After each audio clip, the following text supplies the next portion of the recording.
There's a lot of stuff that we make that's unnecessary. It's not needed. It doesn't necessarily make our lives a whole lot better, right? Who determines that? Even if you have the most Bernie Sanders, Jesus Christ-esque figure in office in the United States, no politician would voluntarily cap the growth potential of their country in order to benefit the planet. When you cap growth, I mean, again, you've changed the game theory, like a very fundamental game theory dynamic. Would that not lead to less cooperation, less trade, more war? The pie as we see it doesn't necessarily need to shrink, right? We might be shrinking in terms of money or wealth, for example, or in terms of how much gets produced. But what if the pie wasn't measured in terms of how much crap gets produced and how much wealth there is? What if the pie was about how happy people were? What if the pie was about if their needs were met and if they had community? Well, welcome to Radius of Reason. I'm Levon here with my co-host, Andre. On the show, we often talk about how unchecked economic growth is destroying the planet. In search of a better system, we're joined today by JP Arellano, an activist and co-founder of the International Degrowth Network. This is a movement to scale back unchecked consumption-based capitalism. We talk about if unbridled growth is unique to capitalism or just a symptom of human nature, if the global north can function without exploiting the global south, and if degrowth is feasible given the current state of geopolitics. JP, why is global society obsessed with growth? Okay, so I've actually got quite a story for y'all because it is a story and we haven't always been this way. And I think it's a really important question to ask because at the moment, at least in current days, it's not even questioned, right? Perpetual economic growth is our savior, be all, end all, hallelujah, fixes all of our problems. And we never question where it actually came from. And it came from somewhere, right? The Mesopotamians weren't obsessed with economic growth, neither were the Greeks or the Romans. And it's actually way, way more recent than you'd think so. So as recent as World War II. Before World War II, there actually wasn't really a grow or die politics, right? And the precursor to GDP was called the National Income Accounts. And these were assembled around the 1930s, made to measure output, particularly related to accounting for the machinery, arms, and weapons being manufactured for World War II.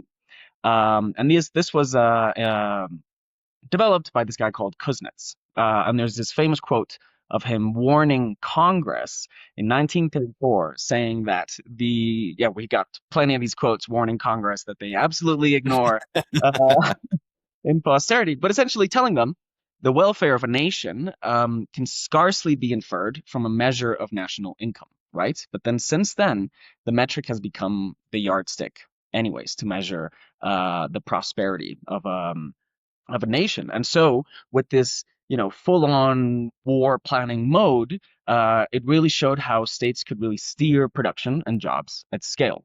And the need to measure this, and not only measure, but compare, right, to other countries.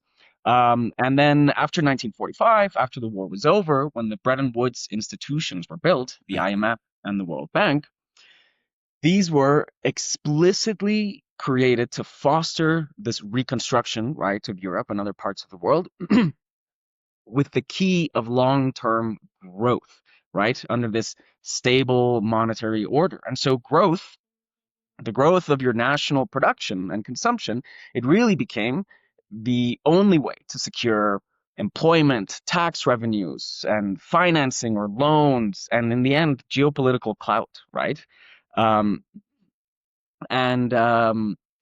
Later on, around the 60s, I want to say 61, the newly made OECD created its first ministerial set of creating growth essentially as a policy commandment, right? Ensuring that these nations had a target to combine to raise combined GDP by 50% by 1970. Officials later on essentially called the OECD a temple of growth, where growth became a cross-party, technocratic, essentially common sense, right? That really crowded out a lot of the other goals that had been set out before. And this is where it gets really interesting, right? It essentially became a tool against class struggle. And this is really where the propaganda and the creation of this common sense came about, right? So with the rising wave of neoliberalism, increasing inequality, privatizing services, deregulations, the state and corporations essentially needed an extremely strong um, uh, common sense or propaganda tool or campaign to satisfy the masses, right? And so rather than redistributing assets or democratizing firms or taxing the wealthy, etc., rich countries promised rising wages via rising GDP, right? Or I'm sure we've all heard a rising tide lifts all boats. Hmm. So and then, the rest is history, right? After the 1970s stagflation and then the full-on financialization of our planet and of our economies, they really went full throttle. And this obsession with shareholder value pressures and short-termism uh, cemented really this corporate grow or die mentality and treadmill that we've been unable to get off of since. And now it's illegal, right? I mean, the number one responsibility of a CEO is to increase shareholder value, right? And how do you do that? But by growing and growing and growing and selling more crap that people probably don't need. And so now we judge politics is really just judged on quarterly growth, right? Regardless of party, country, ideology, and it's not a law of nature. It was made up, right? It was created, and fairly recently. And better yet, it's an idea.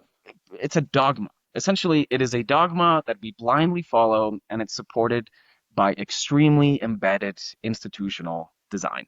And that's kind of what's led up to where we are You today. know, let's zoom in on the 1970s because I think it was a very important period, right, with the advent of neoliberal policies and the exportation, right, of this paradigm. Um, why you mentioned the Great Stagnation, right?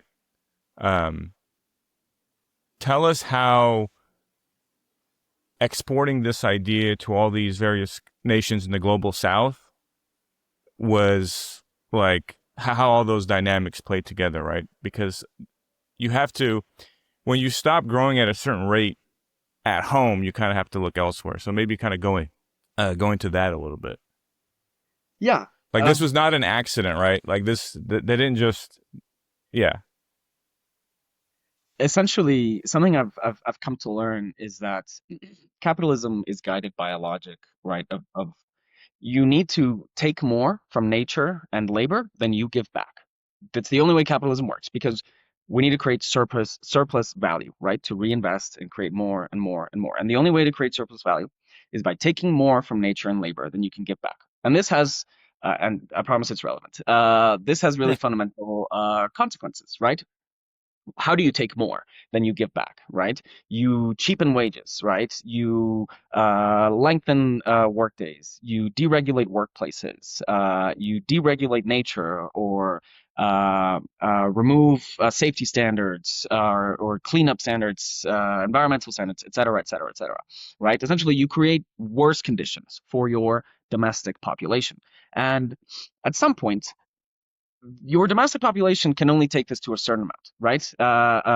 They at some point there will be a revolt, a revolution, or mass strike, or upheaval, etc. And so what these very smart white imperialist capitalists did in the North, um, How dare you? How dare you bring race into Hey, everybody. Hope you're enjoying this conversation with JP. Just a reminder, if you want to support our channel, please give this video a like. And if you're not yet subscribed, please do so.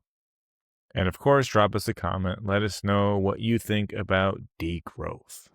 was they realized that they realized this limit and they realized the need for the export. But this was before the 70s, eh? This is kind of with the advent of imperialism and colonialism. But they realized that the need to export this cheapening of labor and resources. They realized that that's why they needed colonies. They realized that it was much easier to subjugate an external or foreign population towards this more degrading and lower quality of life, to cheapen their labor, to cheapen inputs, right? The more desperate you make somebody, right, the more you remove access to food, to water, to sanitation, to hygiene, to education, etc., the more willing the more willing they are to work for a cheaper price, right? And so this is essentially how the West underdeveloped much of the global South. And so back to the 70s, right? During this whole period of anti-colonialism, with many nations in Africa gaining independence for the first time, and the West having had lost their colonies in the Americas and Asia earlier on, they needed to create a system that continued to allow them to cheapen these inputs, but wasn't so overt as colonialism, right? Those my colonies, etc. So that's what a lot of the Bretton Woods institutions did. They institutionalized and normalized, or better yet, invisibilized this colonialism, right? And that's why we call it neo-colonialism, where the loans that they would provide to these developing nations came with a lot of strings attached, right? The IMF calls them structural adjustment programs. Really, what they were was like a free-for-all for private corporate greed, liberalizing their economies, defunding public sectors like healthcare, education, setting extraordinarily high growth targets, and essentially giving free rein to foreign corporations, right? Deregulation, denationalization, opening up giant swaths of land for extraction, for resources, etc. And this has led to many of these nations prioritizing this corporate extraction of wealth, resources, labor, land, water, etc., instead of focusing on their national development objectives, right? Like literacy rates, life expectation, mean years of schooling, access to doctors, etc. And this is what's led to what we call now unequal exchange, or ecological unequal exchange, where it's the sum of all the trade from the north to the south that, when taken in aggregate, uh, it, um, it clearly shows visibly this massive drain from the south to the north of underpaid resources, labor, land. And the total is it's insane. It's valued at around 10 to 11 trillion dollars a year in northern prices from 1990 to 2015. Right? Unless you ask the administration of Donald Trump, who would Oh, argue that all these countries, Swaziland, Lesotho, are all taking away from the U.S. economy.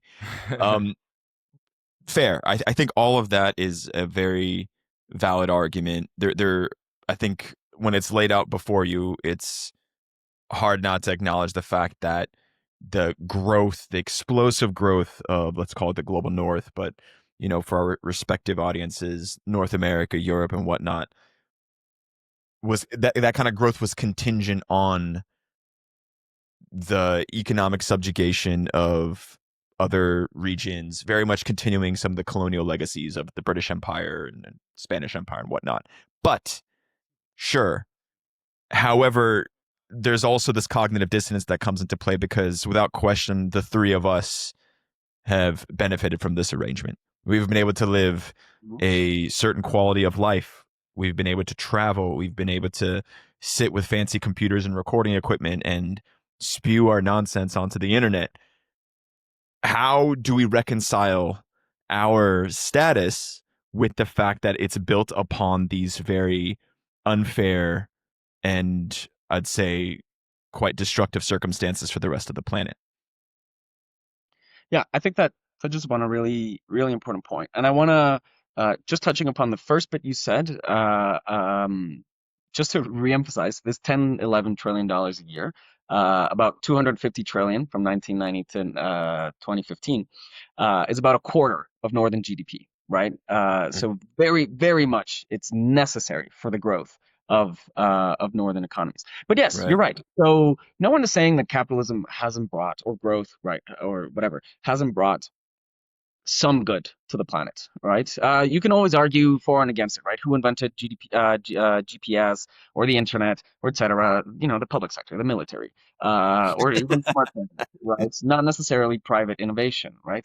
Uh, anyway, I'm not going to get into this whole who is actually responsible for innovation. But hint, hint, you can look at China. Um, and to your note, yes. So the global North working class, particularly the upper classes, have massively benefited from this colonial extraction and this colonial and imperial dynamic, power dynamic that is unjust and unequal. How do we reconcile with this? Well, I think it's important to note that the main issue is not primarily the global North working class. It is really the richest of the rich that have unfathomably benefited from the system. Like, yes, you and I have, but the richest of the rich have unfathomably benefited from the system, right? I mean, I don't have the exact quote fact off the top of my head, but somewhere along the 10 richest Americans own 50% of the wealth in the United Right. States. Right? Yeah. The four largest corporations in the S&P 500 are what, 40%, 50%, or 70% of the entire stock market? That's insane. That's an insane concentration of wealth into the hands of very, very, very few people. And so when we look at this globally, it's actually quite interesting because we've been fed this lie that there's not enough, right? That there's not enough for this quality of life for everybody. But recent studies have actually showed that we can give decent standards of living, and they define what decent standards of living are. Right, that's access to dignified housing, that's access to electricity, hygiene services, free education, free healthcare, electric public transit, a dishwasher at home, Wi-Fi, etc. Right?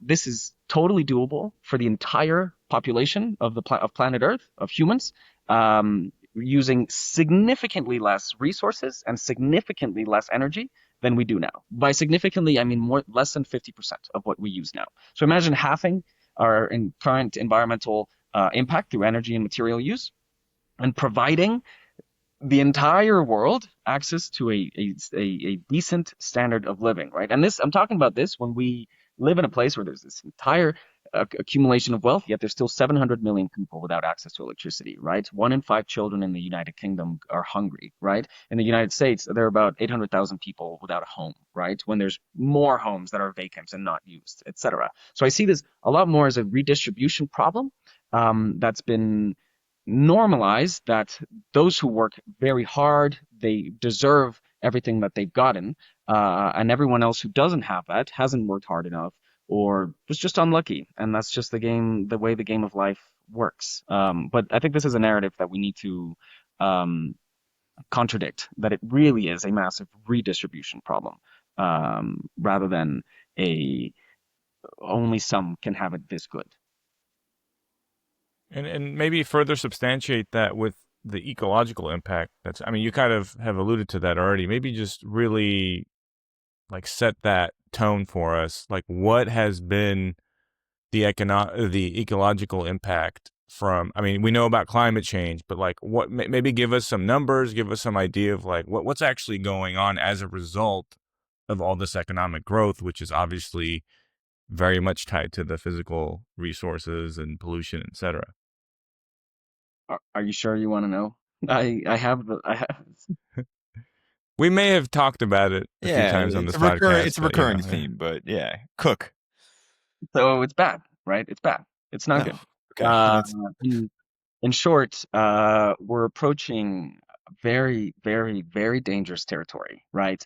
We're busting past planetary limits, right? There's these planetary boundaries that we have.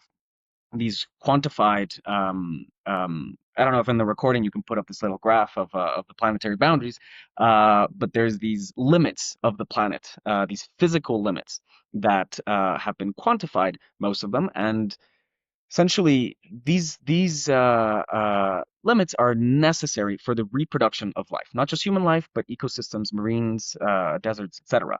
And for example, one like climate change or biodiversity loss or land use change or nitrogen and phosphorus use, for example, or ozone depletion. These big, big, big topic things that if crossed too far and for too long, make the conditions that are necessary for the regeneration of life unviable. And so, how many do you think we've crossed out of these 9 planetary boundaries so far? probably like 7. yeah, I'd say 7. We're at 6 to 7 of these Yeah. planetary boundaries that have been crossed, right? And this is massive. These are literally physical limits that we cannot change, that are necessary for the reproduction of life on Earth. Another extraordinarily sad moment happened just a couple of weeks ago, or a month or two ago, that coral reefs all around the world, warm water corals, have been declared to be pushed past their tipping point, i.e., no more corals. In about 100 years, we're going to lose all warm water corals that we have on planet Earth, and this is irreversible. They're gone. There's nothing that we can do to bring the corals back. For example, I don't know if y'all have ever seen a coral reef. The amount of life that is in them, the fish, the octopus, the squids, the snails, the sponges, whatever, those Mhm. are vital food sources for 400 million people that depend on coastal fishing around the world, right? What's going to happen to 400 million people? That's an entire US and a bit, uh, um, of people dependent on a food source that's going to be irreversibly gone, right? I mean, just last year, global fossil fuel CO2 hit another record in 2024 and 2025, right? For SUVs alone would be the world's fifth largest emitter if they were a country, right? About 1 gigaton of CO2 per year. And this this brings, we all know the Paris limit, right? That we want to keep temperatures below 1.5 degrees Celsius, 2 degrees Celsius, etc. And this requires Yeah. deep, rapid, sustained reductions, right? In this decade, like today, I mean, just last year or 2023. I think we've already blown past it. I mean, I don't think because it's like like a 10-year moving average or something is how they actually measure, but like we've realistically it's like goodbye to that. I think a lot of people are estimating 3 to 4 degrees by the end of the century, some even 3 degrees, 2.5 degrees by 2050, which is, I mean, it's just like our brains are very bad at like exponentials, but like It's bad. it's going to be exponentially worse, right? The difference between 1.5 degrees, uh, the difference between like 1 degree going to 1.5 degrees and 1.5 going to 2 is not the same, right? It It's is different from exponentially worse. like 30% species extinction loss to like 70 to 90% species extinction loss. But It's a is all different. of this something unique to the neoliberal economic system? I mean, if you look like back when we had, I guess, some foil to the current economic model, like the Soviet Union was also polluting the shit out of lakes. They contributed to, and this is, I'm playing devil's advocate. Like, I'm not like genuinely opposed to things you're saying, but Soviet Union, the RLC in Central Asia was completely like dried out through Soviet industrial policy.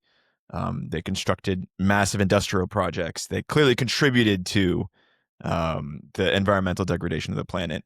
You reference China. Of course, China probably is far more similar to some of the economic structures of the global north, but they're still, let's call them like an economic alternative to the world, still polluting the shit out of their environment. You have, water beds outside of Foxconn factories that turn purple because of all of the rare earth metals that are being pumped into them. So this isn't anything unique to the economic system that's present in the United States or some of the other European economies, for instance. Um, In so is it just some, a? Go ahead. sorry, no, you can finish off if No, you no, no, want. no, no. I'm done. In some ways, yes, and in some ways, no.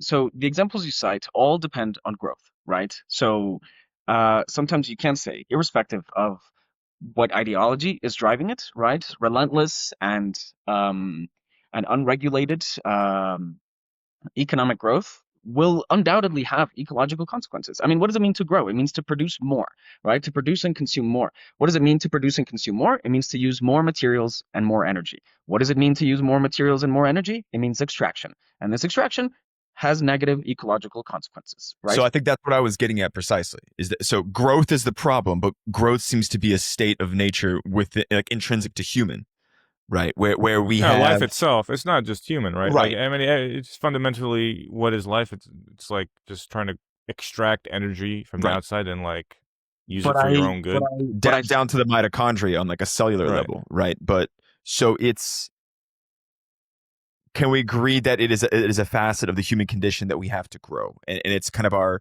maybe biological impulse to continue to grow? It isn't. It isn't. Absolutely not.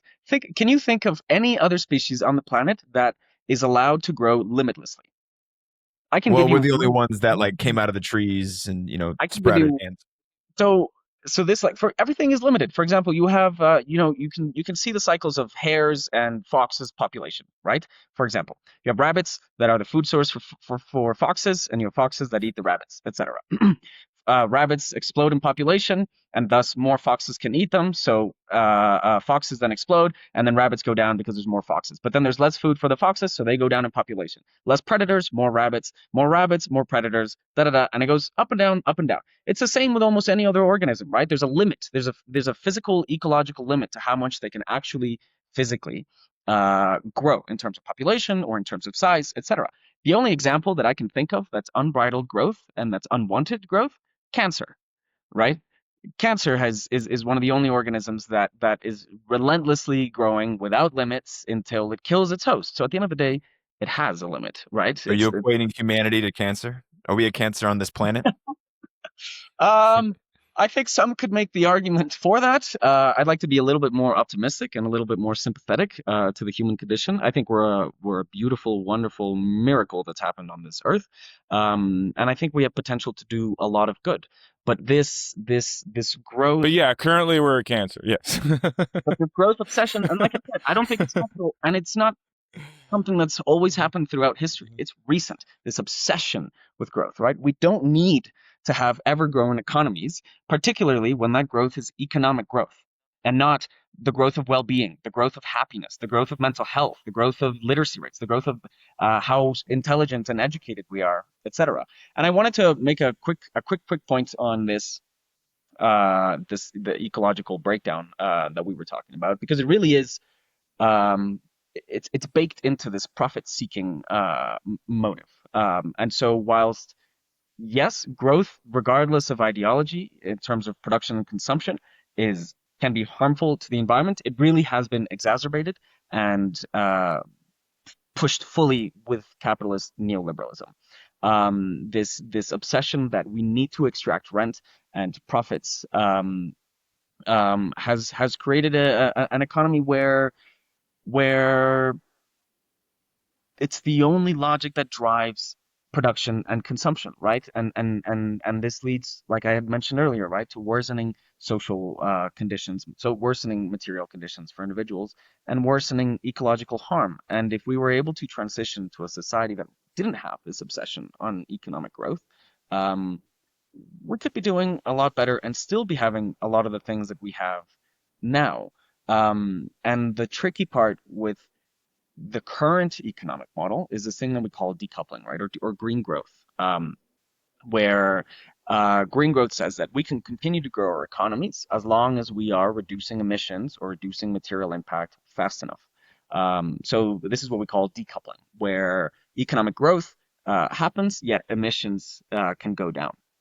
And there's different levels. There's absolute decoupling, which is GDP rises, emissions fall. There's relative decoupling, which is GDP rises, but emissions rise, but not as fast as GDP, for example.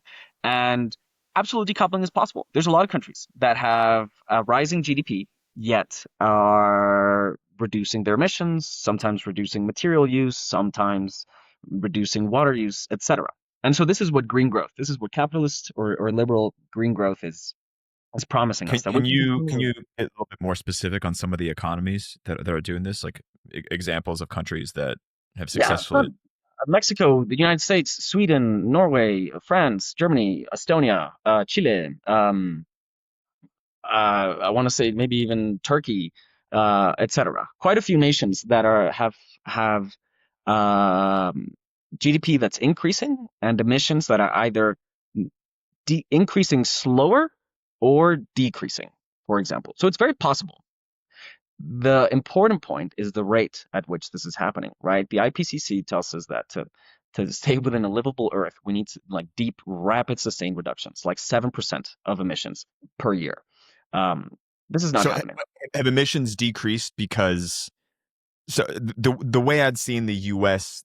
the case for emissions decreasing is because industrial production has been re-exported out to other countries. So it's not that the emissions decreased; they just reallocated those emissions to smaller markets, right? Yeah, Like, some make that argument, but you can also measure these emissions based on consumption. So it also includes what you import into the country, gotcha, and this still have gotcha. been decreasing. And I think the main reason for this is because of the increased electrification of our societies, as well as the increase of use of renewable sources of energy, as well as less polluting sources of fossil energy, right? Using more natural gas than coal, or in the case of China, for example, their coal factories are extraordinarily efficient, like orders of magnitude more clean than a coal factory, for example, in a power plant in the United States, for example.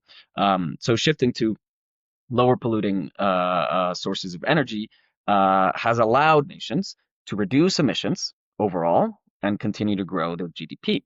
However, my argument and the argument of quite a few degrowthers is that this isn't happening fast enough and that we cannot decouple fast enough. So a recent paper that came out said that high income, it's ridiculous, high income countries would take around 200 years to decarbonize their societies fully at current rates.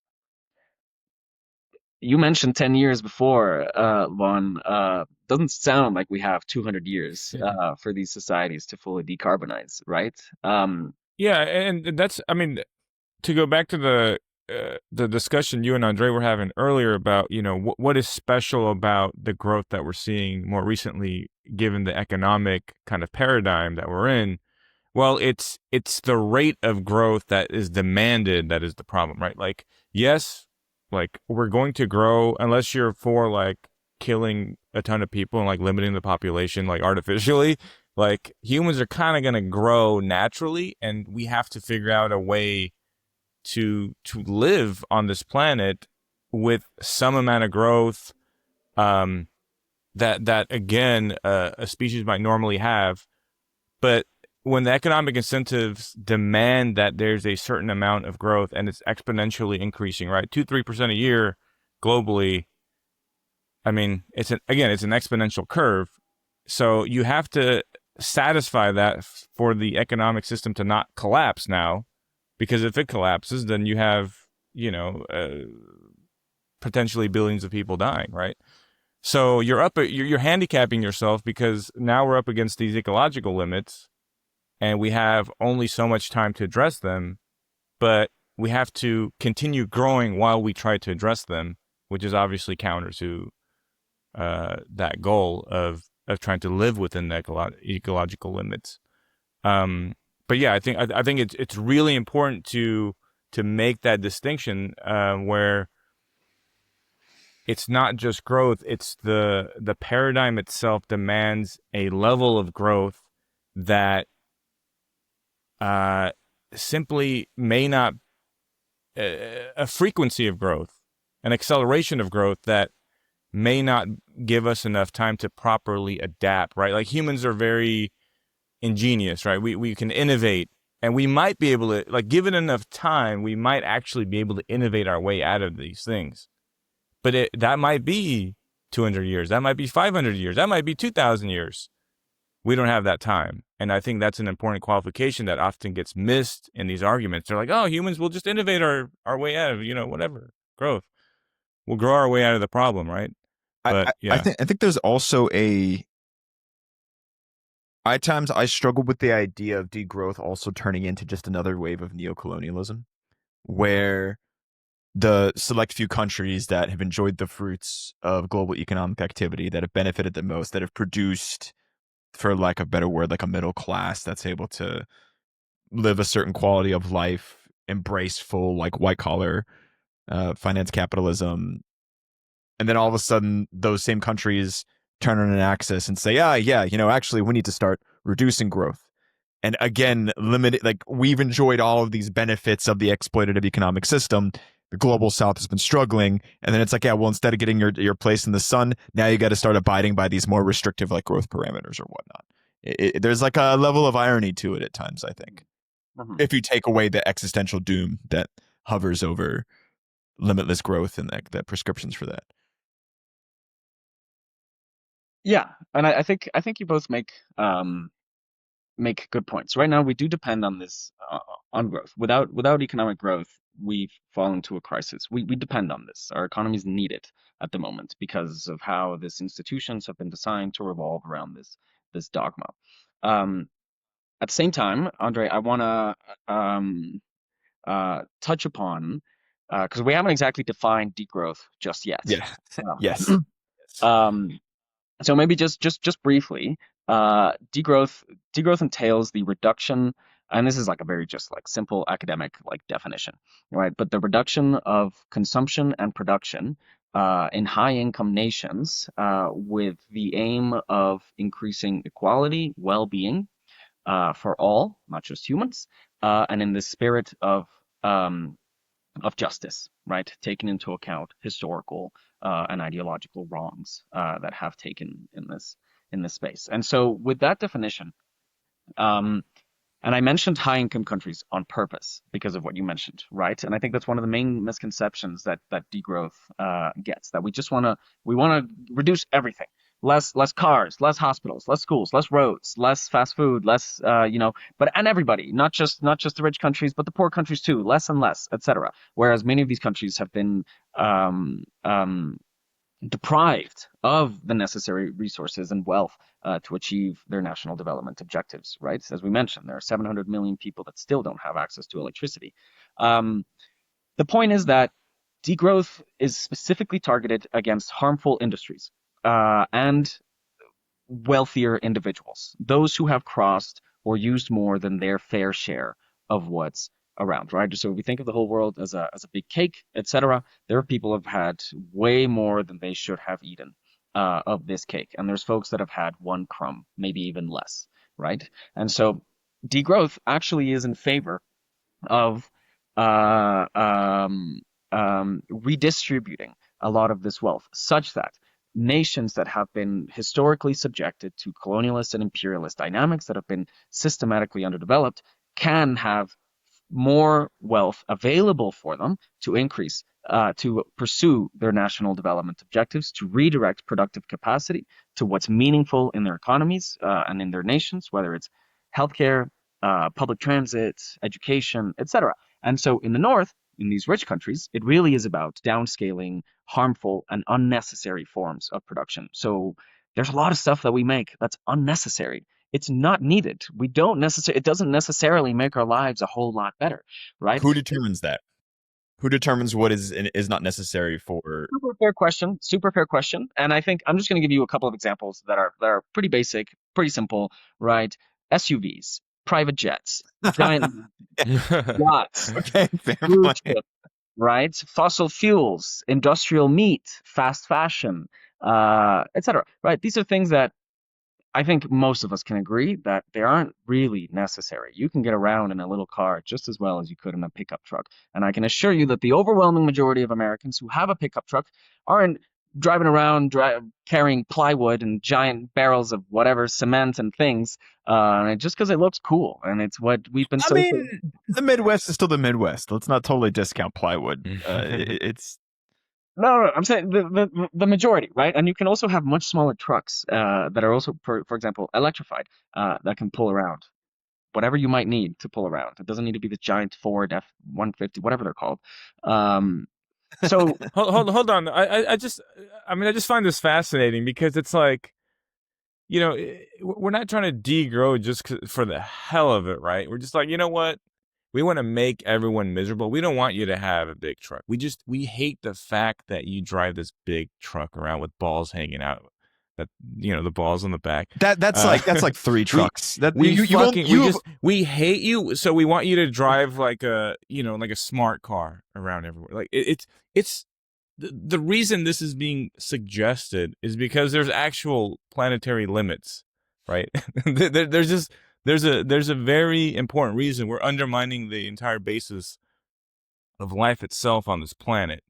And so I think it has to always be viewed in that context. It's like, well, who gets to say this? It's like, bro, you don't actually have a choice. Like, we have to do this. I don't right? think that you can frame the argument of existential risk to the planet coming down to a Ford F-350 and truck nuts. I think there are other things out there that are sucking up way more resources and contributing way more pollution than a Ford F-350. And I don't know why I don't know I don't why know I'm what. dying on this hill of the Totally. fucking No, truck. we're not, and I don't want us to get sidetracked It's into the trucks. Really, it's not The that truck big. is the truck is a metaphor, Yeah, JP. it It's really is the industries that are designed to create things that are ecologically harmful and socially not very necessary, let's say. Industries that have an outsized impact on our ecology than others. Like I mentioned, like industrial meat, for example, that's undeniable, right? That it has a huge impact on our ecology, on our ecosystems, on our climate, etc. Or fossil fuels, for example. But really, the push, I'm really talking about private jets, giant mansions, cruises, yachts, the weapons industry, right, etc. And at the same time, if we want to flip the narrative on it, or frame it in this way, like, this whole idea that we're all for freedom and liberty, etc., yet we're denying millions, if not billions, of people the freedom of liberty to live a dignified life with access to electricity, access to education, access to healthcare, etc., because some people are using way too much resources, or this imperialist, colonialist dynamic is just denying many of these nations access to the resources they need for adequate and accessible and universal healthcare, education, public transit, etc. So if we're all about freedom and liberty for everybody, for every human, to live a dignified life, right, to have the opportunity to work hard and make something of themselves if they want to, then our priority should also be about ensuring that these people have the material means and have the energy necessary to live these dignified and lives. JP. Right? I don't even know if just in the context of the United States, I don't know if our policymakers are even concerned with providing basic dignity to our own population, let Absolutely, alone absolutely. globally. But that's where we Absolutely. start running. Okay, fine. Okay, again, in spirit, I agree with everything you're saying. I'm trying to think of it in like a pragmatic, like live fire deployment situation, right? Let's say we do somehow in the next 8 years elect in an administration and a supporting legislative body that is more focused on fuck it, like bare minimum, providing adequate food accessibility to the population. Let's just take that one policy issue, right? To feed the population of the United States that's currently living in food deserts, that is malnourished, doesn't have access to quality produce, that's going to take resources. Mhm. It's going to take a level of coexistence with the productive output of the capitalist system, because that's how our economic model is structured. No, even if you have the most Bernie Sanders, Jesus Christ esque figure in office in the United States, no politician would voluntarily cap the growth potential of their country in order to benefit the planet, because they will first and foremost need to be putting the interests of their own population at heart, and that will require growth. How do we reconcile national interest, care for our immediate neighbors, versus the demands and problems of the global community? Yeah, that's an interesting way of putting it, because yes, and that's one of the trickiest parts that's not really figured out. And look, we don't I want to make it clear, I don't know everything, right? I'm also figuring out life as we go along, and these are some really complex topics and ideas that we're dealing with. But it is true, right? One country degrows, like that's capital flight all the way, right? Yeah, that's right. At the end of the day, they're at a disadvantage to their neighbors, right? And all the other countries that aren't necessarily degrowing. So there's absolutely zero incentive And by the way, this is a problem that every single revolutionary in the 20th century faced. Like everybody who ever tried to like step up against the neoliberal global order, be it Cuba, Vietnam, whatever, that at some point you face that issue where you are still one country amid a global system of nations, each struggling for their own self-interest, and borders are still porous. So beyond, going full North Korea and closing off your borders to any movement of capital or people, it's going to be very difficult to address this sort of situation without some sort of global movement at play. Yeah, and so what's interesting is that now, like, let's say we get, like, following your scenario, that there are policies that we could implement that could, uh, um, quite quickly increase and improve people's material condition and slow down the logic of capitalism. So, for example, if we were to introduce a federally funded and locally administered federal jobs guarantee, and this means that if you want a job, the government will give you a job. And if we make sure that and this is federally funded, for example, and locally administered, in saying that the importance is economic democracy, right? Ensuring that the people working there have decisions over what is being produced or and where it's going to and how it's being produced, etc. What the federal government can mandate, for example, is the types of jobs that will happen, right? And we can make sure that these are into education, into healthcare, into creating renewables, public transit, in restoring mangroves in the Everglades, into reforesting large swaths of land, into So agro. command economy. And I'm not trying to be like controversial, but that's Not necessarily a commanded economy. It's saying it's not saying that the private sector can't exist. It's saying that the government is taking its responsibility to ensure the well-being of its people and ensure that the will of the people is being respected, right? So it's providing these jobs if they want it. And so what happens if you're unemployed or you're not happy with your job? And the important part is that they would be paying dignified wages, right? Not living wages, dignified wages. So you get a job with the government. It's locally administered. Remember, the big feds, they aren't telling you what to do. It's locally administered, federally funded. There's economic democracy. You have a say in this corporation or this cooperative or whatever. Um, what are you going to choose, right? Working on something meaningful and pleasant, having a dignified wage, stability, etc., or making guidance systems for Lockheed Martin or flipping burgers at Burger King or right, delivering packages for Amazon, etc. What happens is that these private industries will have to compete now with the government. Um, and this competition means that they would have to increase their wages or improve their working conditions or improve the meaningfulness of these jobs in order to still attract employees, right? Because now they're facing a very serious competitor with very deep pockets and essentially the law on its side. So that's one example of a fairly simple policy that could be implemented nationwide that could limit the power of capital and could also like this move process and productive capacity to the socially and ecologically necessary things that we need to do. Because Levon, you mentioned earlier that we could innovate in 200, 500 years. We don't need to. 100% essentially of all of the solutions that we need to solve our current ecological and social crises exist. They exist today in this world. They're just not profitable or they're not profitable enough. And that's why they're not funded by capitalism because capitalism needs profit. And so how can we depend on an economic and political system that cannot logically prioritize human and ecological well-being because it can only prioritize profits, right? These solutions exist. Solar is cheaper than any existing fossil fuel in the world, anywhere, right? But that means Yeah, it's I not don't. profitable, right? It's not as profitable as it is to keep selling and pumping oil or gas, etc. And they have more control over that because solar is more decentralized as well.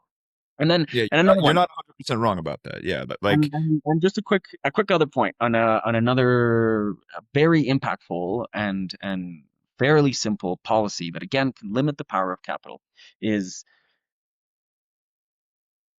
personally I'd say nationalize the banks, but that's never going to happen in the United States. But what could happen is for the central bank to create credit guidance systems that very, very strongly incentivize banks to lend to green, ecological, renewables, etc. Industries and limit their ability, or absolutely, or at the end ban them from redirecting investments to harmful industries like fast fashion, like fossil fuels, like the arms industry, like SUVs, like private jets, etc. This is something that the central bank can do, refuses to do, and can have we're talking about hundreds of billions of dollars, trillions of dollars of investments flowing one way because it's profitable and being forced to flow the other way because it's what's socially and ecologically necessary. And the central bank has the power of creating credit guidance systems to force banks essentially to redirect the money towards probably less profitable, but much more socially and ecologically necessary production. Why advocate for um, the public sector to kind of almost manually dictate some of these things, as opposed to, can the government apply the right incentive structures within the existing capitalistic framework? For example, you talk about like carbon taxes, etc., to steer the free market, or the somewhat regulated market, to actually allocate the resources more efficiently. Because I think that's what it could do if the if we could find a way to properly value things, right? Like, so we don't know how to value like a gallon of gasoline. It's like, well, should it be, $3 a gallon? Like, I mean, if you factor in the ecological impact, or the impact on your health from breathing in, that pollutant, like, if it was $10 a gallon, like, would that automatically already incentivize, more investment towards solar, I mean, what's happening etc.? in California? Like, I think that's a good example of that, right? Because they tax the shit out of their gasoline prices. You try to fill up your car, it's like bare minimum, like $6 a gallon. But I mean, yeah. Sorry, JP, go ahead. No stress. One thing to note, increasing fuel prices is probably the easiest and most verifiable way to get everybody pissed off. Don't do it. Don't do it. Provide alternative means so that people don't have to depend on combustion vehicles. Don't increase fuel prices. Just a tiny little asterisk there, because you'll piss everyone off, and it happens all of the time. well, without a proper alternative, yes, Yeah. absolutely. So the thing is, like, again, we're going back to the fundamental logics of capitalism, right? That it depends on profit making. It depends on creating surplus value. And to make surplus value, it needs to be profitable. How can we depend on a system that will do absolutely everything in its power to ensure profits are, and when I mean everything, everything. Capitalists profit from genocide. They profit from war. They murder, they military invade, they assassinate, they create coups around the world with for if you look at history, and you said this as well, Andre, absolutely any form of resistance to the capitalist world order dominated by the United States and its Western vassal states, has been systematically destroyed. Whether it's the Black Panther Party domestically, whether it's Kwame Nkrumah in Ghana, whether it's Patrice Lumumba in the Congo, whether it's communist Vietnam, whether it's communist China, whether it's the Soviet Union, whether it's Well, Judy. just to be fair, this isn't anything unique to a capitalist system. I think we do have to also acknowledge that any other human systems that have existed have also wiped out their enemies. It's nothing unique to being a capitalist that you want your immediate threat parameters to be eliminated. Sure, but absolutely never to this scale. Never in human history have we seen destruction, tyranny, and global authoritativeness at this level than with US led Western capitalist imperialism. There's never been as many cumulative. Do you Uh, think it's okay? We're getting into semantics, and I'm sorry, but do you think it's worse than what the British Empire inflicted on its colonial base, or even the Spanish Empire?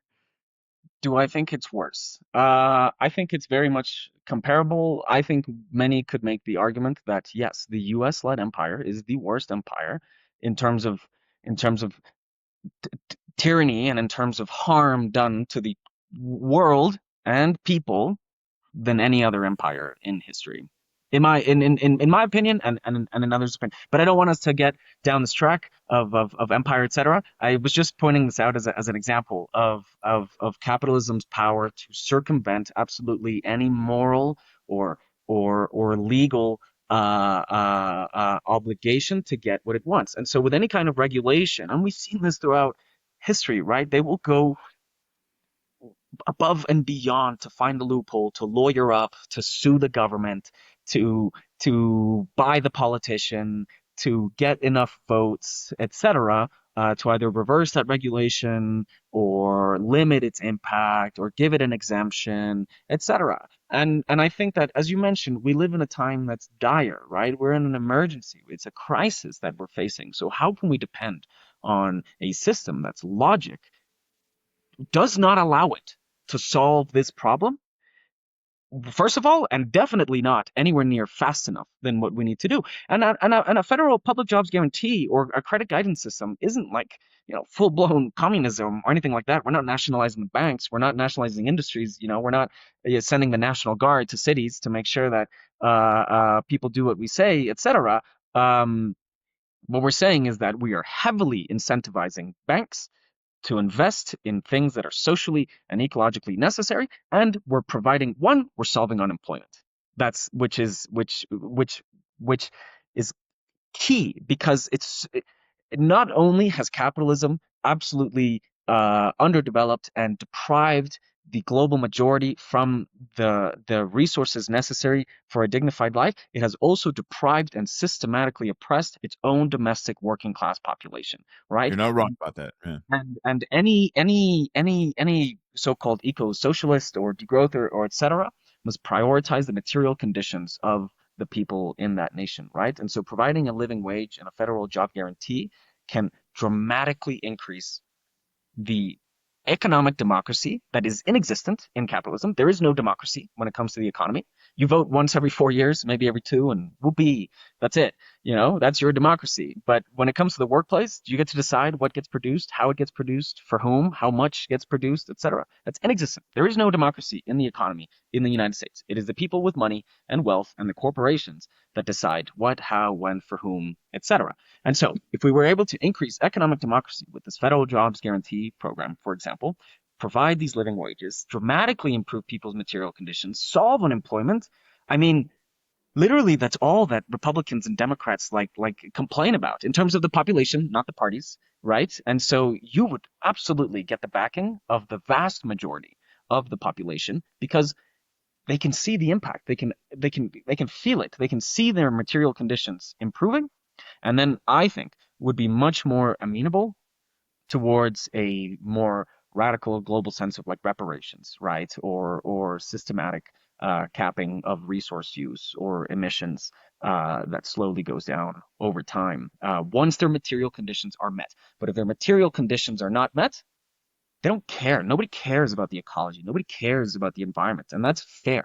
I don't blame them, because they're worried about putting food on the table. They're worried about paying rent. They're worried about their sick mom, or Yeah, but once they have that, I mean, once people have that, then they just compare themselves to their neighbor, and then they're like, well, I want to do better than my neighbor, right? Like I mean, people like they're not necessarily satisfied once they reach a certain point. Then they look at the next thing, and so it's not clear to me that kind of the theory, almost the theory of human nature that is presented, in the degrowth model or assumed in the degrowth model, it doesn't seem wholly consistent with my understanding of human nature. I think people always do want more.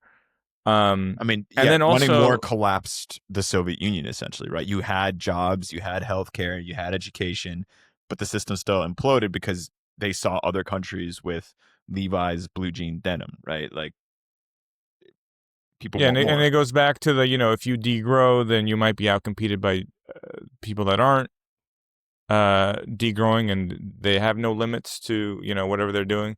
But also, I think it's interesting to think about this from like a global kind of game theory standpoint.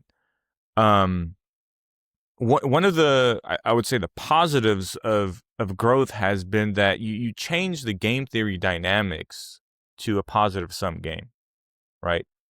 Because if it's a zero sum game, then if I have something, then you naturally have less of a thing that you could have.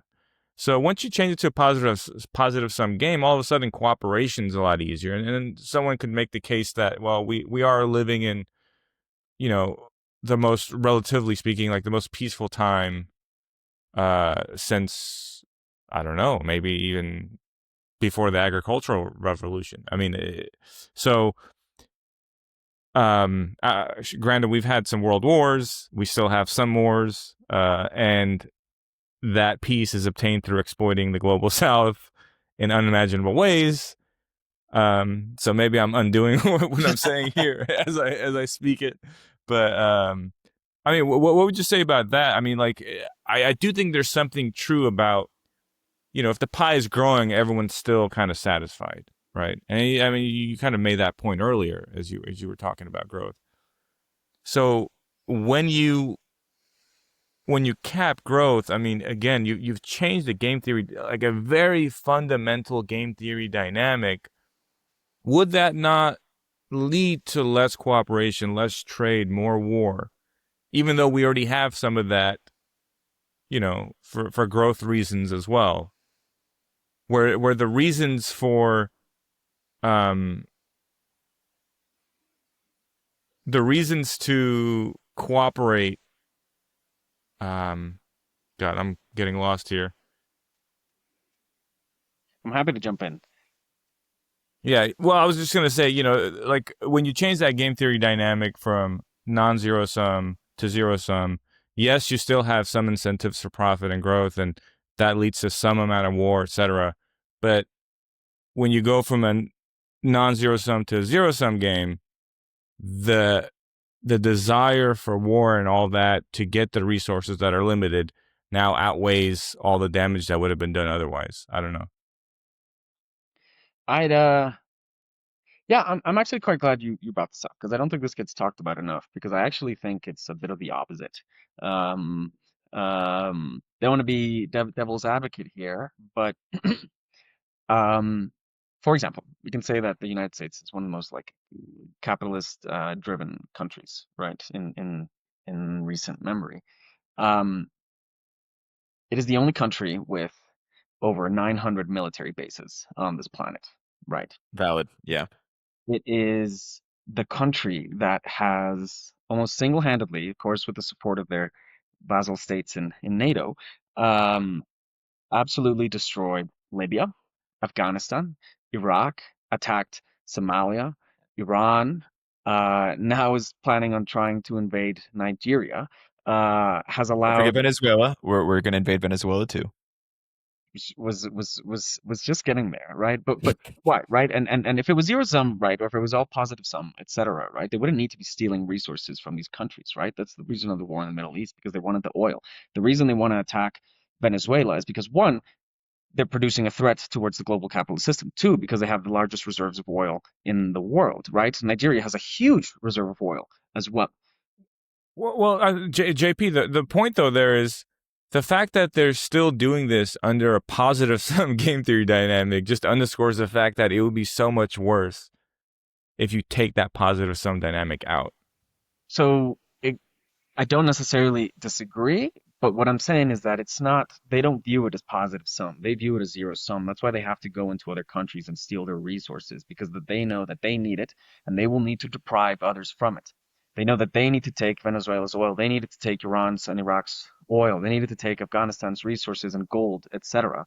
They can't necessarily do that to China, for example, but you look at the rhetoric, you literally just read speeches from their foreign ministers, from officials, from presidents, etc., right? The United States just publicly announces how we have to limit China. It cannot be our peer. It cannot reach our level. We have to make sure that it remains, manageable, etc. Whereas you read the rhetoric from the foreign ministers of China, and you read, the need for global cooperation, for collaboration, for respect, for dignity between these nations. That there is enough space in this world for all of us to work together and achieve mutually desired outcomes, etc. And so, Well, I mean, it is also an official statement from the government apparatus of a nation. Like, I mean, I think everything should be taken with a grain of salt, just like freedom, justice, equality for all. Like, it's a form of propaganda that's being exercised. Let's not be ignorant of it. Definitely. But Although it's hard to say that China wouldn't be more open to cooperation at a global scale than the U.S. in some ways. I mean, it's and at least given the current administration. Like I Well, wouldn't say that was necessarily true, but Yeah.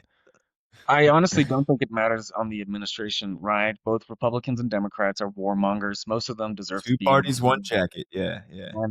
And how many wars has China started in the last 50 years, right? How many wars has the United States started in the last 50 years, etc.? Yeah, Well, but they use coal power plants, bro. They're Sorry? they're sinners. Yeah. Oh, I missed that Well, they last. have other. I mean, they have other problems though. I mean, it's yeah. Let's not even. There's no reason to compare. I mean, everyone's kind of fucked up. But yeah, the U.S. Certainly. Well, I just can't help myself. I guess So we no, but can't help ourselves. Yeah. so essentially, I mean, the United States very much sees this as zero sum. They go in, military invade, steal resources, and get away with it because they control the international rules-based order. For example, what we're proposing as a more eco-socialist, anti-imperialist degrowth scenario, but let's focus on degrowth. Um, the pie doesn't necessarily need to, the pie as we see it doesn't necessarily need to shrink, right? We might be shrinking in terms of money or wealth, for example, or in terms of how much gets produced. But what if the pie wasn't measured in terms of how much crap gets produced and how much wealth there is? What if the pie was about how happy people were? What if the pie was about if their needs were met and if they had community, if they were friends with their neighbors, if their mental health was good, if they were how much they danced or how much art was produced per capita, for example, etc. No, I'm starting to get a little hippy dippy, but what I'm really serious about is if people's material conditions are met, and what if that was the pie instead of global wealth, etc. So I don't really see that as a zero sum because well-being to me it seems pretty limitless, and how much we can do to improve people's happiness, right? If that was the overall objective, or the restoration of ecology, right? And so. Yeah, Sure. I think there's a cultural. Yeah, there's a cultural issue here where people don't understand actually what seems to make them happy, more or less, right? I mean, it's just like the idea that you need to consume and you need some material, like some exorbitant material wealth to be happy is again, I mean, is honestly capitalistic propaganda. I mean, if your Um, wealth is and attached to receiving stable food and healthcare, you can well, maintain. yes, I mean beyond those things, but I do think selling degrowth as not a sacrifice, but But an an improvement to evolution. quality of Yeah. life. Like it's like the movement for minimalism. It's like you use less stuff, but you have less mental clutter. You can focus on the things that actually matter and not be dragged down by stuff. I mean, it's really like if it can be sold in that way, I think that's a lot more appealing because the moment it's viewed as a sacrifice, like, oh, I have to give up my truck. It's like, no. It's not about your truck. You're going to gain this. Mhm. And then, then you sneak in the fact that, yeah, you might lose your truck, but like, you're going to gain the this. proverbial F-350. But JP, to that point, to what you were talking about, what Levon's talking about, what thoughts do you have on like building this sort of movement from like the individual level? Like, right, what does the average citizen of, in our context, the US, somebody in Europe, but how do you like the ideas and idealism and ambition is there. We can agree maybe not on everything, but across the board on fairly select items that like everybody wants to have their bare needs met. They want to have stable housing, health, all of that. All of us face around the world to a certain extent, at times insurmountable political odds, right? So is this a question of seizing political power? Is it a question of working in like micro communities? What is your prescription or your thoughts? Maybe it's unfair to ask you to draw up a policy document right now, but your thoughts on getting this kind of movement started in like a pragmatic sense. Yeah. No, fully. Well, I think that's a fundamental question. What do I do? Right? I'm listening to this podcast. You, my dear listener, listening to my voice. What are you supposed to do? Our 10 listeners, yeah, yes. Um, I mean, before, and a lot of what you hear from the climate, environmental movement, etc., or at least used to, a lot of it was on your individual actions, right? Like consume less energy, take shorter showers, but erase your old emails, etc., right? Which is a joke, It's a literal joke. I mean, unless you're planning on having less kids or planning on becoming vegan, like, or just stopping flying, like, irrelevant, really.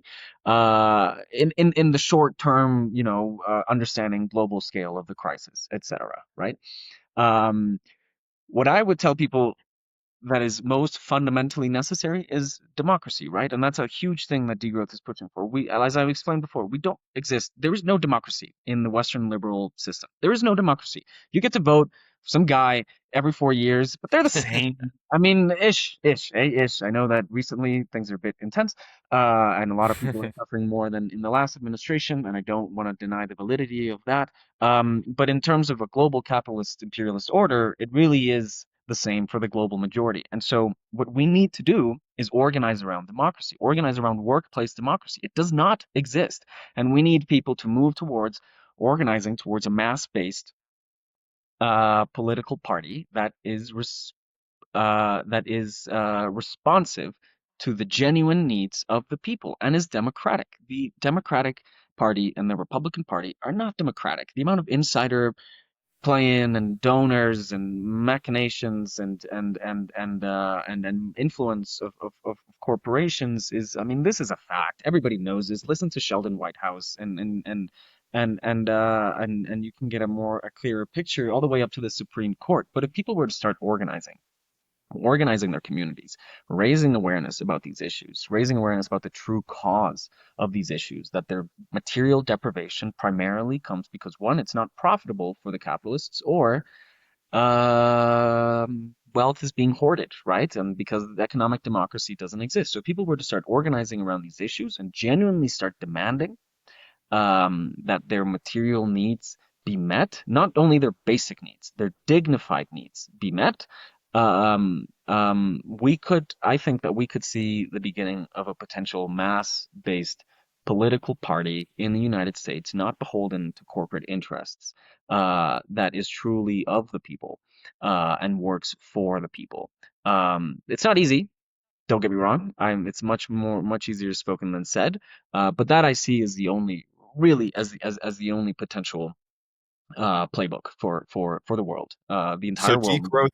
the degrowth movement, you would say, is still a systemic movement versus a revolutionary movement.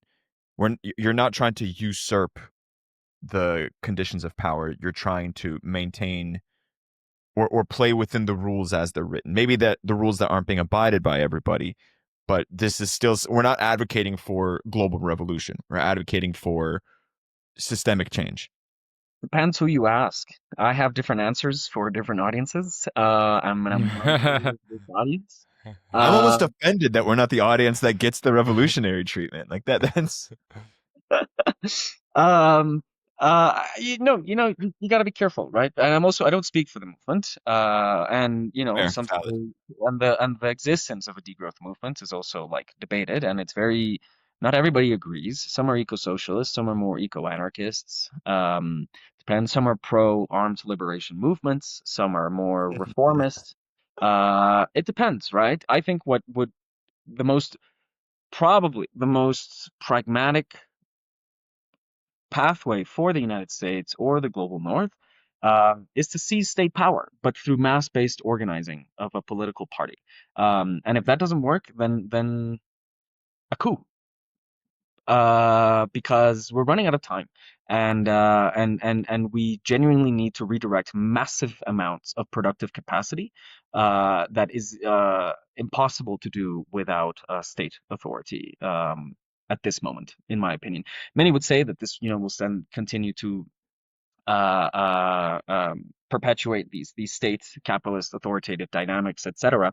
But my personal opinion is that we need to seize government power, with a party that works genuinely for the people and isn't beholden to corporate interests, that can actually deliver these material gains necessary for the vast majority of the population, so that then we can start talking about reparations, about land back, about caps, and about ecological sufficiency.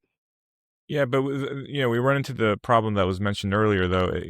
Let's say you do that here in the States or any other country. I mean, globally, again, you're potentially outcompeted, you're ignored, capital flight, etc. I mean, again, like without a global government, without something more substantive than the UN, for example, with more authority and efficacy. Like it just seems like the game theory math like doesn't work out there. I don't necessarily disagree. Maybe I maybe I need to be a little more hopeful for my mental health, to be honest, and this is all that I do. But I wasn't gonna bring this up, but since you mentioned this, like if this doesn't work, then the absolutely highest priority for anybody should be to support sovereignty in the global south and support delinking movements in the global south. And by delinking, I don't mean autarky. I don't mean like you mentioned earlier, Andre, North Korea, closing yourself out. But essentially, it's about subordinating external relations to domestic priorities, right? So we're talking about food, energy, industrial, economic, monetary sovereignty, right? We're talking about production directed towards national development objectives, not what the IMF and the World Bank are dictating these countries to do, right? Using public ownership, regional finance, South-South trade, internationalism, debt swaps, etc., collectively defaulting on debt owed to the global north as a global south, and really emphasizing and pushing for this internationalist sovereignty or delinking movement, where we are delinking the north from the south. And I think this could have dramatic consequences. Again, we remember that 25% of global north GDP depends on this unequal exchange of extraction from the south. If that were to stop in a coordinated manner, right, within the global south to absorb the shock of their export dependent industries, right, needing to build out their industrial capacity first in order to ensure that their population can get what they need. Because right now, unfortunately, we depend a lot on the IP, particularly in tech and medicine of the global north, that they're very greedy about and unwilling to share and charge exuberant prices just so people can afford medicine and have decent access to technology. So if your mass-based politics organizing fails, absolutely do your very best to support delinking and sovereignty movements in in the global south, because I see it as It, as one of the only ways, essentially forcing the global north to degrow by reducing it, their access to resources. but I just feel like that creates it creates less of a dependence, right? Like each nation, or even if you want to break it down to the global north and south, they become more resilient within themselves. However, I think the linking and the interdependence between nations actually, although it's asymmetrical in terms of cost benefit, you certainly argue, um, it does provide some sort of stability, some sort of, at least, well, I mean, I say that, It but prevents again, us from going down the same path as we did 100 years ago, where you had multiple military alliances, Friends, multiple that's competing military yeah, interests. The chances of us going to war with China, which would be a global catastrophe, are far lower because there are still economic ties between the United States and China that both sides tend to value right. more than outright conflict. very much true, but there's only one China, right? There is no other country in the world that can stand up. Actually, technically there are two Chinas, but Shh. Uh, um, Sorry. Uh, I look, I don't think I agree, because we're not living in a peaceful time. The United States is actively funding a genocide. The European Union is actively funding a 100%. genocide, right? 100. Two, right? Via indirectly by selling arms to the UAE, who's bringing them to the RSF in Sudan, for example, not just in Palestine. And so this world order is not working. It's violent, it's tyrannical, it's authoritative, and it's undemocratic. But to And Devon's point, it is not as violent and tyrannical as it was 100 years ago, because yes, these things are happening, but the rate at which people were being like vaporized off the face of the earth was far more severe in the scope of what was going on in the 20th What if century. it takes another event like that to get to the point of a more ecologically sustainable, equitable kind of global society? What if we need another just absolutely horrific event where there's potentially hundreds of millions or billions of people dying. I'm not advocating for it, obviously. Nobody clipped this, please. I don't know why. But like, no, not but that it obvious. might be the case that there really is. I mean, we keep talking about this and that, like, and anything JP said, that it's easy to play devil's advocate, right? Like, I say, oh, well, that changes the game theory dynamics to this, and oh, if you do that, then well, of course, like everything has kind of like A a consequence. cost benefit. Every has Yeah. different implications. What if there is no actual solution here other than just a total kind of reset? So see what I'm so I want to I guess I want to be clear about what I'm arguing with delinking, because it is a much more coordinated and collaborative world system that we're envisioning, where no one power gets authority and hegemonic power over any other. It really is about South-South collaboration, internationalism, solidarity, pushing for the breaking of these chains of imperialism, right? Of these transnational corporations that own entire supply chains of these nations that invade other countries whenever there's any resistance to this world order, etc. It's making that finally not okay to do, because now it is okay to do. It's fine. There's no repercussions for Israel. There's no repercussions for Europe. There's no repercussions for the United States for all of the war crimes that they've done. And it's creating a system that recognizes these imperial power dynamics and will use force if necessary to assert their sovereignty, their right to a sovereign national development. And so at the moment, I see this as a lot more. Uh, um, um, right now is a key opportunity to do this because of the rise of China. Because China has now provided the global South with an alternative. China might not necessarily be the best, but it's an alternative that they never had. Before, it was only the IMF, the World Bank, or the gringos. And now we're at a space where we have an alternative. And with rising economic powers as well, whether it's Iran, South Africa, Russia, Brazil, or Mexico, etc., and several countries pushing progressive governments, where it is a prime moment to take this genuinely seriously and start building out your productive capacity via green industrial policy to ensure that you can produce what you need within your national boundaries to achieve your national development objectives. And I don't necessarily see this as autarky. Again, it depends on trade and collaboration. One country can't produce anything. There's no country in the world that can produce everything it needs. The closest is China. And the one thing they can't produce is extreme ultraviolet lithography machines to make chips. That's the one thing that they essentially cannot produce. And that's as close as it gets, right? So trade is necessary, and that necessitates stability, right? It necessitates cooperation, and necessitates collaboration. But it's really pushing to a worldview where we see each other as equals, partners, and are willing to cooperate in a dignified way, because the current world order is not dignified. It's denigrating, it is unjust, and it's one big bully telling everyone else what to do. Whether it's Biden or Trump or Bush, it's at the end of the day, for the world global majority, it's been the same. It's the corporations, right, and the capitalists that get to decide. And so I do see this as a more stable system. Potentially in the future, in the near term, it might become more violent, because a dog is most scared when it's trapped, or most dangerous when it's trapped in a corner, right? Which is increasingly what the United States is seeing.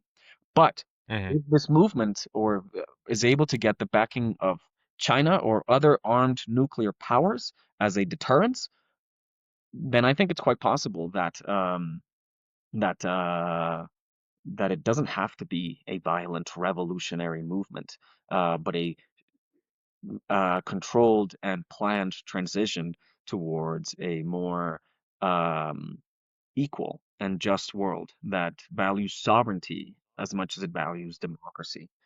Um, but hey, who am I? I think that no, I mean, I think that's a good note to end on. I mean, I think it's hard to disagree with a lot of what you just said there. And I think hopefully people listening can take something away from this, and to whatever extent an individual can contribute positively toward these things. I mean, I think this is having conversations like this is at least a first step.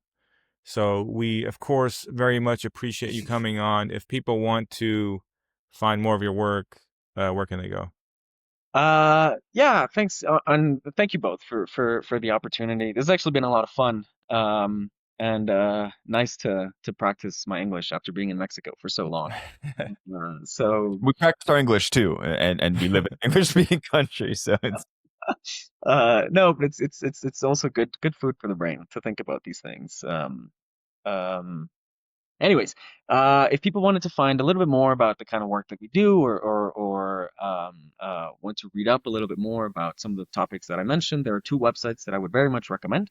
If you're interested about a bit of more of this delinking, imperialism, colonialism, or inequality dynamics, I could recommend you go to the globalinequality.org website. So that's just globalinequality.org. And if you're interested in learning more about degrowth and what it entails, because oof, I could have spoken about it for hours, and all the different policies that we missed out on, you could go to explore.degrowth.net.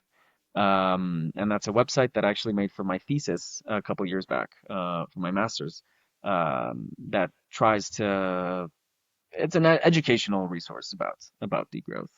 Yeah. And also Jason Hickel's Less is More book.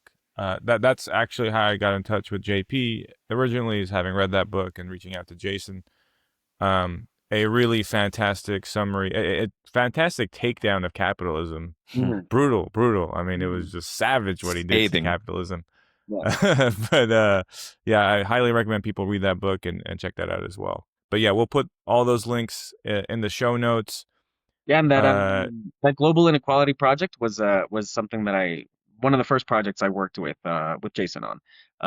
So it's very rigorous, it's very well sourced, and so if you like the book Less is More, you're gonna love this globalinequality.org website. It's great. all right. Thank you again, Thank you, Jason, JP. JP. Alrighty. We'll catch you. Yeah, we'll catch you. I'm sure we'll have you on again at some point. This was fantastic. We'll So get thank you on when the next big global event happens, For and sure. Yeah. I love geopolitics, so feel free. what to do now that we've degrown. I think Andres offered every guest like, "Hey, you'll come back on at when the next global big event happens." But it was like we'll have a roundtable of like 100 people. Maybe like a live stream of like of the asteroid hitting Earth, where I can just bring on all. Yeah. All right. Thank you very much, man. Thanks, JP. We appreciate you. Ciao.